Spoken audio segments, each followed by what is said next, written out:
Hello दोस्तों, आज हम देखने वाले हैं लीनियर होमोजीनियस पीडी का किस प्रकार से सीएफ निकाला जाता है, उसको निकालने का मेथड क्या है, उसको किस किस तरीके से निकाला जा सकता है। एक्चुअल में होमोजीनियस इक्वेशन से सीएफ किस तरीके से फाइंड करना है, उसकी ऑक्सिलरी इक्वेशन कहाँ से मिलती है, इन सब का प्रूफ हम देखने वाले हैं आज। और जो ऑक्सिलरी इक्वेशन इसकी जो बनती है वो किस तरीके से बनती है, उसको किस तरीके से निकाला जाता है, वो पूरा हम कंप्लीट डिस्कस करेंगे। और साथ ही साथ ये भी बताऊंगा मैं आप लोगों को कि इस पार्शियल डिफरेंशियल इक्वेशन की जो बुक में आप सीएफ निकालेंगे और डिफरेंशियल इक्वेशन की बुक में जो आप लोगों ने सीएफ निकाला है, बेसिकली दोनों सेम हैं, कोई डिफरेंस यहाँ पर नहीं है।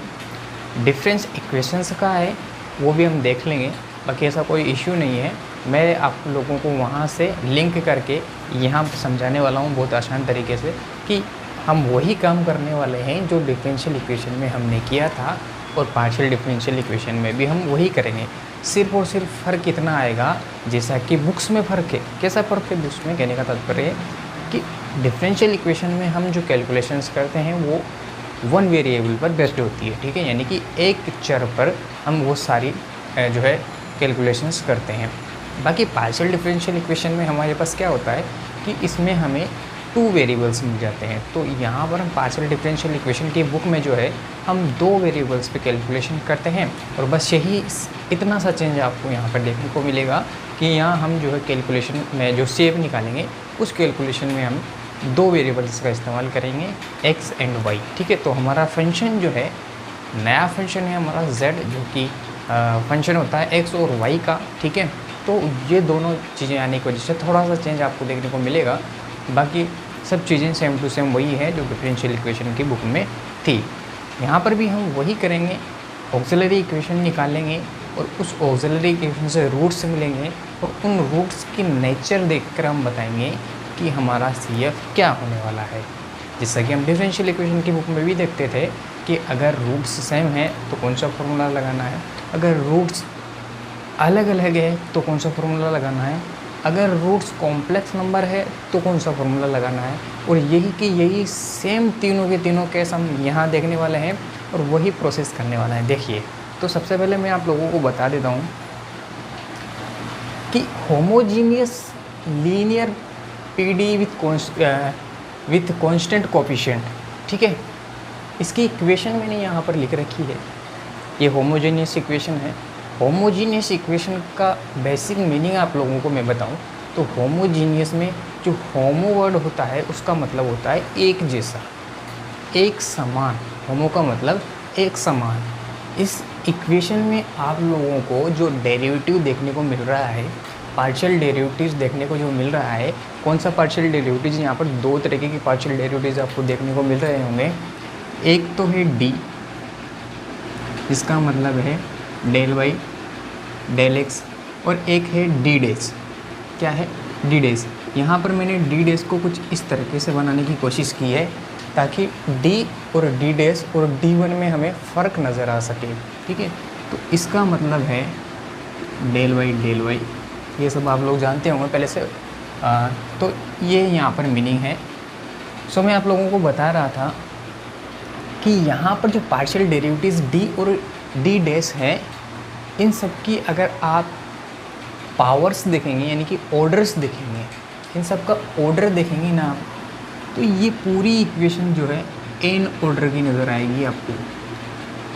एन ऑर्डर की यानी कि एन कोटि की ये इक्वेशन आपको नज़र आ रही होगी। आप देख सकते हैं डी की power n minus one but D की पावर यहाँ पर तो है एक और, तो डी की पावर एन माइनस वन और डी की पावर वन, डी की पावर एन माइनस और डी की power one, that is value is one.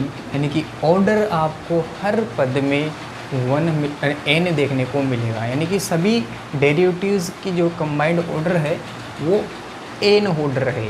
यही इसी वजह से हम इसको क्या बोल रहे हैं, होमोजीनियस बोल रहे हैं, क्योंकि सभी का ऑर्डर क्या है, समान है, तभी इसको होमोजीनियस बोल रहे हैं, ठीक है।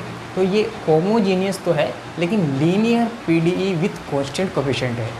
आपने linear PD with constant coefficient की इक्वेशन देखी होगी, ठीक है। उसमें क्या होता है कि लीनियर जो पीडी जो होती है उसका जनरल फॉर्मूला आपने देखा होगा, उसमें क्या है कि कांस्टेंट कैसे होने चाहिए, कोफिशिएंट कैसे होने चाहिए, कांस्टेंट होने चाहिए। ठीक है, तो यहाँ पे देख पा रहे होंगे आप A0 A1 आगे A2 A3 dot dot dot n सारे के सारे ये क्या है, कांस्टेंट हैं। ये कोफिशिएंट जो हैं वो कांस्टेंट हैं। ठीक है, तो कांस्टेंट कोफिशिएंट होने के कारण इसे क्या बोला जा रहा है, विद कांस्टेंट कोफिशिएंट। ठीक है, तो ये लीनियर पीडी है। ठीक है, रैखिक आंशिक अवकल समीकरण है विद कांस्टेंट कोफिशिएंट के साथ। ठीक है, यानी कि अचर गुणांकों के साथ गुणांक वाली ये क्या है, होमोजीनियस लीनियर पीडी है। ठीक है, तो ये उसका जनरल फॉर्मूला है और ये आपको क्वेश्चन में देखने को मिलेगा और ऐसी इक्वेशन आपको क्वेश्चन में गिवन रहेगी और इसका आपको CF निकालना रहता है। तो हमने उस जनरल इक्वेशन को लिया है और इस जनरल इक्वेशन से जो है हम ऑक्सिलरी इक्वेशन निकालने वाले हैं, क्योंकि हम जानते हैं हमने डिफरेंशियल इक्वेशन की बुक में क्या देखा था। डिफरेंशियल इक्वेशन की बुक में जो हमारे पास जनरल फॉर्मेट रहता था वो क्या रहता था, फंक्शन ऑफ डी वाई बराबर Q, function of D dot y बराबर क्यू रहता था, जहाँ पर क्यू क्या होता था, फंक्शन ऑफ एक्स होता था। क्या होता था, फंक्शन ऑफ एक्स होता था क्यू। ठीक है, तो ऐसी जब हमारे पास इक्वेशन रहती थी तो इसका CF हम कैसे निकालते थे, थोड़ा सा रिकॉल करने की कोशिश कीजिए। तो यहाँ पर क्या करते थे हम कि इस यहाँ से सबसे पहला काम होता था कि इस फंक्शन ऑफ डी वाई बराबर इसको क्या रख दें, 0 रख दें, यानी कि राइट वाले जो पद है उसको 0 के बराबर उसको 0 रख दें और लेफ़्ट वाले को क्या कर दें, उसके इक्वल कर दें। ठीक है, तो यहाँ पर हम क्या करते थे, राइट वाला जो पद होता था उसको 0 कर देते थे। ठीक है, कहने का मतलब ये है कि लेफ़्ट वाले पद को 0 के इक्वल कर देते थे। ठीक है, तो पहला काम ये होता था CF निकालने के प्रोसेस में। सेकंड काम क्या होता था, अब हम इसकी क्या लिखते थे, ऑक्सिलरी इक्वेशन। ऑक्सिलरी इक्वेशन क्या करते थे, D की जगह M पुट कर देते, तो हमारा क्या हो जाता, फंक्शन ऑफ M हो जाता था। क्या हो जाता था, फंक्शन ऑफ M हो जाता था। कब, जब D की जगह पर हम क्या पुट कर देते थे, M पुट कर देते थे। ठीक है, तो इस तरह फिर यहाँ से क्या करते थे, M की वैल्यू निकालते थे। M क्या है यहाँ पर, रूट्स है, तो यहाँ से कुछ रूट्स निकल के आते थे और उन रूट्स की नेचर देखकर हम बताते थे कि हमारा CF ये हो सकता है, ये इससे रिलेटेड फॉर्मूला यहाँ पर लगेगा। ठीक है, ये हम M की नेचर देख कर बताते थे कि M की वैल्यू क्या आ रही है। ठीक है, तो रूट्स देखकर उनकी नेचर का पता लगा कर हम CF निकालते थे डिफरेंशियल इक्वेशन की बुक में। और यहाँ पार्शियल डिफरेंशियल इक्वेशन की बुक में भी हम कुछ ऐसा ही करने वाले हैं, सेम टू सेम बिल्कुल ऐसा ही करने वाले हैं। सबसे पहला काम हमने वहाँ क्या किया था कि लेफ़्ट जो राइट वाला पद है उसको 0 मान लिया था, यानी कि लेफ़्ट वाले पद को 0 के इक्वल रख दिया था। तो यहाँ पर भी आप जो इक्वेशन देख रहे हैं ये पार्शियल डिफरेंशियल इक्वेशन है। ठीक है, तो इस PDE में हम क्या करेंगे, इस राइट वाले पद को क्या करेंगे, 0 के इक्वल कर देंगे। किसके इक्वल करेंगे, 0 के इक्वल करेंगे। तो यहाँ पर देखिए, अगर यहाँ वहाँ हमारा राइट वाला पद क्या था, फंक्शन ऑफ x था, और यहाँ पर राइट वाला फंक्शन पद क्या है, फंक्शन ऑफ x, y है। मैंने यही कहा था स्टार्टिंग में कि वहाँ सिर्फ एक वेरिएबल पर कैलकुलेशन थी, यहाँ 2 वेरिएबल पर कैलकुलेशन होने वाली है, बस इतना सा चेंज है। बाकी टॉपिक बहुत आसान है, कोई भी डिफ़िकल्टी यहाँ पर देखने को आपको नहीं मिलेगी। ठीक है, तो इस तरीके से हम क्या करेंगे, जो इधर हमने डिफरेंशियल इक्वेशन की बुक में किया था वही हम यहाँ पे करने वाले हैं। तो सबसे पहले मैं क्या करूँगा, राइट वाले पद को क्या कर दूँगा, 0 मान लूँगा। ठीक है, यहाँ पे राइट साइड में क्या कर दूँगा, 0। तो यहाँ पे देखिए प्रूफ में, तो सबसे पहला काम क्या रहता था हमारा कि इस वाले पद को 0 मान लिया जाए। सो इक्वेशन क्या हो जाएगी फिर, देखिए यहाँ से A0 D की power n plus A1 D की पावर n-1 और ये D डैश। ठीक है, प्लस इसी प्रकार लास्ट में AN और D डैश की पावर n और ये Z बराबर 0। This is the equation number first. उसके बाद क्या करना रहता है, उसके बाद हम क्या करेंगे, यहाँ से इस इक्वेशन को आगे सोल्व करना रहता था। जैसे हम यहाँ पे क्या कर लेते थे, डिफरेंशियल इक्वेशन की बुक में ये इक्वेशन हमारे पास मिल जाती थी ज़्यादा। बेसिकली ये 2 घात की या 3 घात की ऐसे मिलती थी डिफरेंशियल इक्वेशन की बुक में, फिर हम उस इक्वेशन को सोल्व करके m की वैल्यू निकाल लेते थे। अब यहाँ पर हम इस इक्वेशन को सोल्व करके ऑक्सिलरी इक्वेशन बनाएंगे। तो यहाँ से हमारा क्वेश्चन स्टार्ट है कि हमें इसको सोल्व करके ऑक्सिलरी इक्वेशन निकालनी है। ठीक है, तो इसको हम अब मैं सोल्व करने वाला हूँ और इसी से हमारी ऑक्सिलरी इक्वेशन मिलेगी।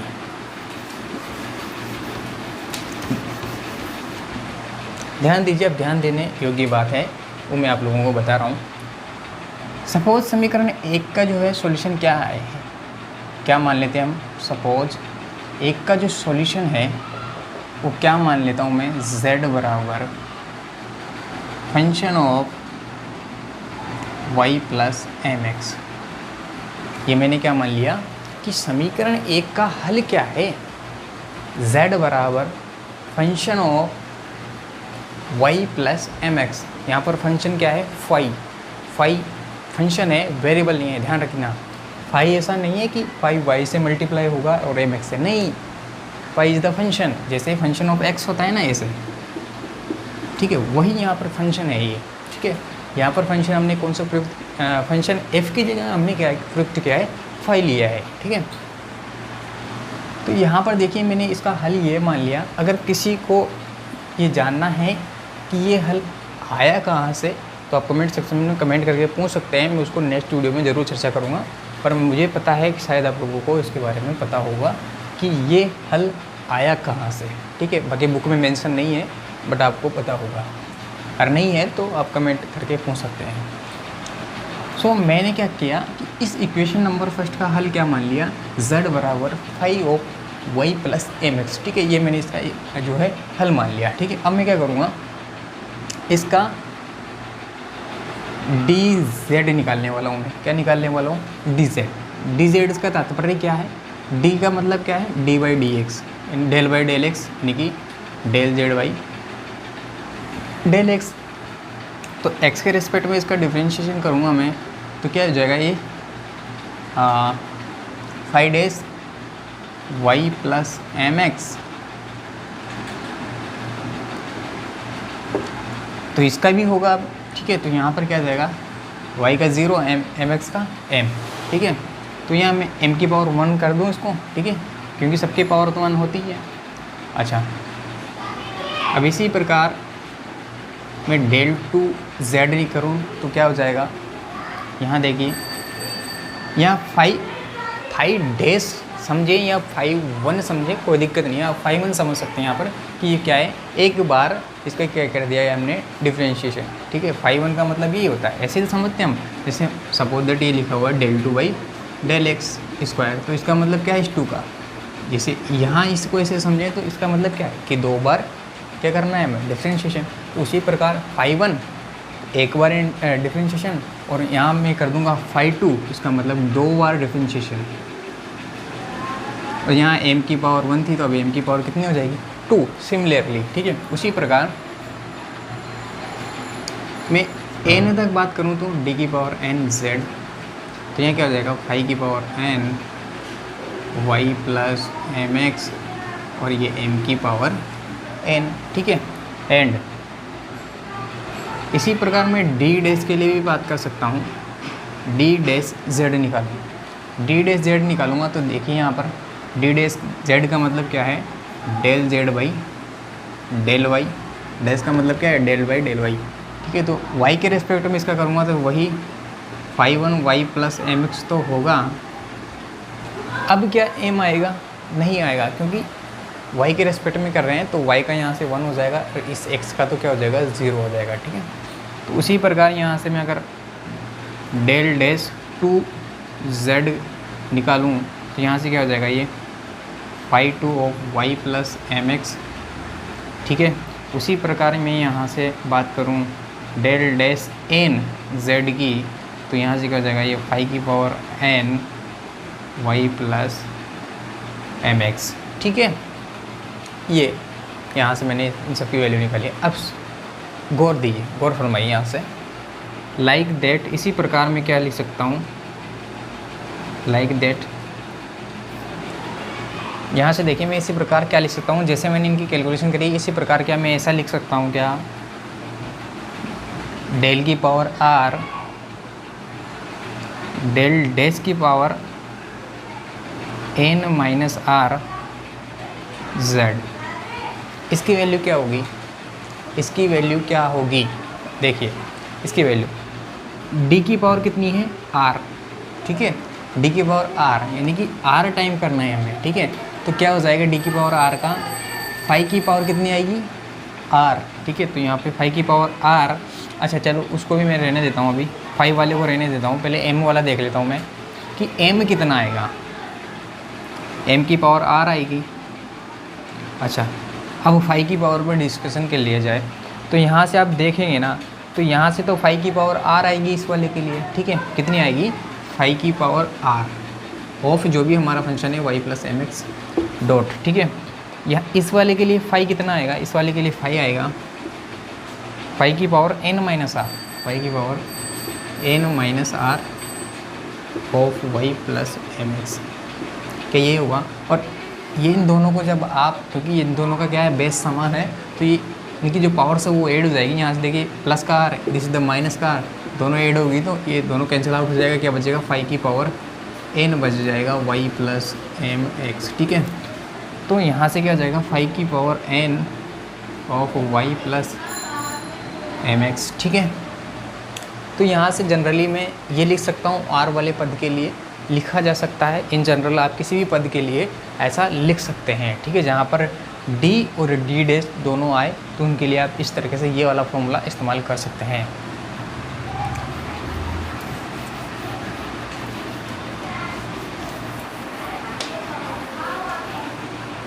अब मैं क्या करूँगा, ध्यान दीजिए, ये जो वैल्यूज़ निकाली है मैंने, ये सारी वैल्यूज़ निकाली है d1 d dash dr dn सबकी, तो इन सारी वैल्यूज़ को मैं क्या करूँगा, इस इक्वेशन नंबर फर्स्ट में पुट कर दूँगा, ठीक है। तो जैसे इक्वेशन नंबर मैं फर्स्ट में पुट करूँगा तो यहाँ पर देखिए यहाँ क्या हो जाएगा, put the all values in equation first, put the all values in equation number first, ठीक है। तो इक्वेशन नंबर फर्स्ट में मैं सारी वैल्यूज़ को पुट कर दूँगा, तो क्या हो जाएगा, यहाँ से देखिए ये a0 तो a0 है, d की पावर n की जगह पर क्या हो जाएगा, देखिए ये z इससे भी मल्टीप्लाई है, ये z इससे भी मल्टीप्लाई है, ये z सारे पदों से मल्टीप्लाई है। कहने का मतलब है d की पावर n z की वैल्यू क्या हो जाएगी, d की पावर n z की value function of n m की पावर r, ठीक है। तो ये वाला हो जाएगा कि फंक्शन ऑफ n और m की पावर r, ठीक है। तो m की पावर r को मैं पहले लिख देता हूँ, और फंक्शन ऑफ n, ध्यान दीजिए फंक्शन ऑफ n, ये फंक्शन ऑफ n इन जब इनमें वैल्यूज रखूँगा ना मैं, तो सभी में से कॉमन आएगा फंक्शन ऑफ n। कैसे पर लिख देता हूँ, चलो मैं एक स्टेप और बता देता हूँ, देखिए तो क्या हो जाएगा function of n y plus m x, ठीक है, प्लस a1 की वैल्यू क्या हो जाएगी, यानी कि dz की वैल्यू a1, और फिर देखिए यहाँ पर d की पावर n माइनस 1 क्या है, d की पावर n माइनस 1, तो d की पावर n माइनस 1 के लिए क्या हो जाएगा m की power r minus 1 five of n minus 1 y plus m x, होगा कि नहीं होगा। सिमिलरली ऐसे हुआ जैसे ये n के लिए ये हुआ, वैसे इसी के लिए ये भी हो जाएगा। अच्छा यहाँ मैंने m की पावर r कर दिया क्या, सॉरी m की पावर n है, n के लिए बात करें, सो दिस इज द m की power n and this is the 5 of n। तो जैसे यहाँ पर मैंने n के लिए लिखा तो m की पावर n और 5 ऑफ n, उसी प्रकार में d की पावर n माइनस 1 के लिखूँगा तो m की पावर n माइनस 1, और ये n माइनस 1 है, ये n माइनस 1 और 5 की पावर n माइनस 1 हो जाएगी, ठीक है। और साथ में d डैश भी तो है फिर इसके साथ, तो d डैश के लिए क्या आ जाएगा, d डैश के लिए आप यहाँ पे देखिए d डैश के लिए क्या आएगा 5 of y plus m x, तो यहाँ से dot 5 of y plus m x dot, इसी प्रकार लास्ट वाला पद क्या है a n और d डैश की पावर n, तो d डैश की पावर n की वैल्यू कितनी है, d डैश की पावर n z की value 5 of n y plus m x, 5 of n y plus m x, ठीक है, phi of n y plus m x. और ये सारे पद आ चुके हैं, अब मैंने सारी वैल्यू रख दी। Okay, this is equal to 0, ठीक है।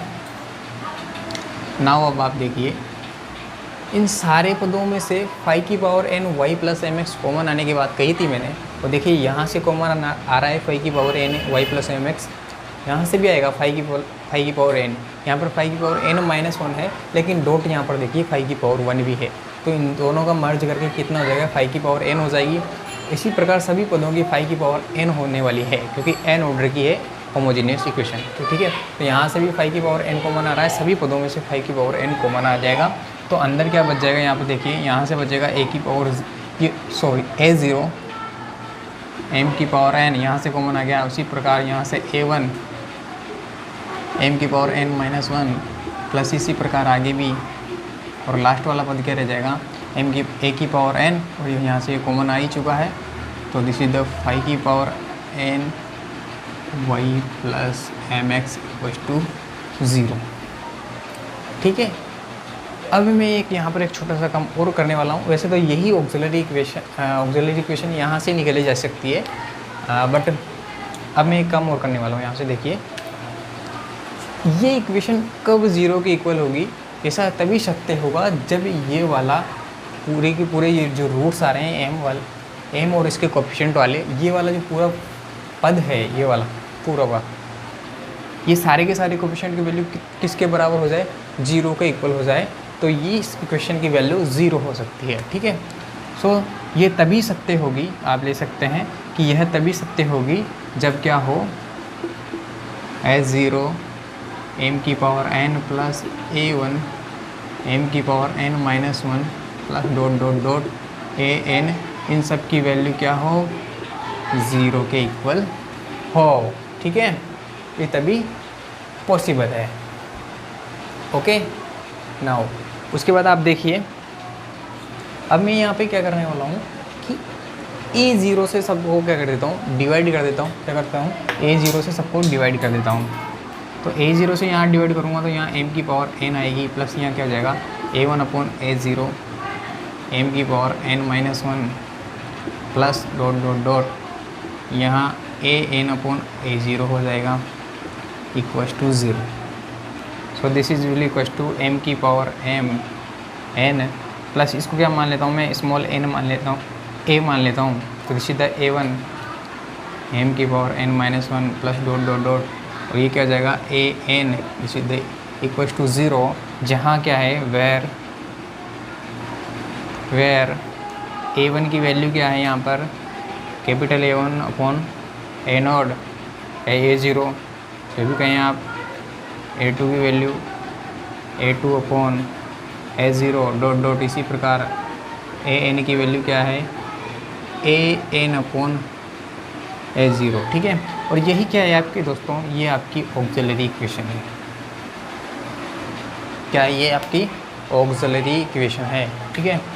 तो इस तरीके से जो है ऑक्सिलरी इक्वेशन निकाली जाती है, और ऑक्सिलरी इक्वेशन इससे भी शॉर्ट में निकाली जा सकती है। सिर्फ एक ज़्यादा से ज़्यादा 20 सेकंड में आप निकाल सकते हैं, 20 सेकंड नहीं 10 सेकंड में भी आप निकाल सकते हैं ऑक्सिलरी इक्वेशन। वो शॉर्ट मेथड है, बट अगर आप उसको एग्ज़ाम में लिखेंगे तो आपको कोई मार्क्स मिलेंगे नहीं। वो आपके समझने के लिए ठीक है, मैं बताऊँगा भी सही उसको किस तरीके से 10 सेकंड में आप उसको निकाल सकते हैं ऑक्सिलरी इक्वेशन को, ठीक है। तो ये ऑक्सिलरी इक्वेशन हो चुकी है आपकी, ठीक है। और आप देख पा रहे होंगे कितनी आसान है। अब मैं इसकी बात कर लेता हूँ कि इसको कैसे शॉर्ट में निकाला जाए, ठीक है। तो शॉर्ट की बात करूँ मैं आप लोगों से, so this is the auxiliary equation. आप ये क्या है, हमारी ऑक्सिलरी इक्वेशन है, ठीक है। अब मैं इसके शॉर्ट की बात करने वाला हूँ आप लोगों से कि किस तरीके से 10 सेकंड में जो है निकाली जाए ऑक्सिलरी इक्वेशन। किसी भी इक्वेशन की आप 10 सेकंड में ऑक्सिलरी इक्वेशन निकाल सकते हैं। कैसे कि अगर क्या करें, आप d की जगह m पुट कर दें, क्या कर दें, d की जगह m पुट कर दें, और d डैश की जगह पर 1 पुट कर दें, d की जगह पर m पुट कर दें और d डैश की जगह पर 1 पुट कर दें, तो भी आपको ऑक्सिलरी इक्वेशन डायरेक्ट मिल जाएगी। कैसे, यहाँ पर पुट करके देख लीजिए, ये A0 और d की जगह पर m माना है तो m की power n plus a1 m की power n minus 1 plus dot dot dot a n और d डैश की जगह पर तो 1 माना ही है, तो दिस द वैल्यू z बराबर 0। ये आपकी क्या आ गई, डायरेक्ट ऑक्सिलरी इक्वेशन। देख लीजिए, मैच कर लीजिए कहाँ गया। सो दिस इज द, यहाँ पे देखिए क्या यही इक्वेशन है। फ़र्क कितना है, ये फाई है और फाई क्या है, हमने खुद माना है कि फाई क्या है, किसकी इक्वल है, जो फंक्शन है जो आपका फाई, जो फाइव की पावर n कोटि का है, और यहाँ पर हमने 5 की पावर 1 कोटि का हमने क्या माना था, z का क्या है, एक सॉल्यूशन है। This is the value of z की इक्वल माना था इस फंक्शन 5 को, ठीक है। तो इसके इस z की जगह पर ये फंक्शन माना था हमने, और वो ये रहा वो z, ठीक है। This is the value of z, ठीक है।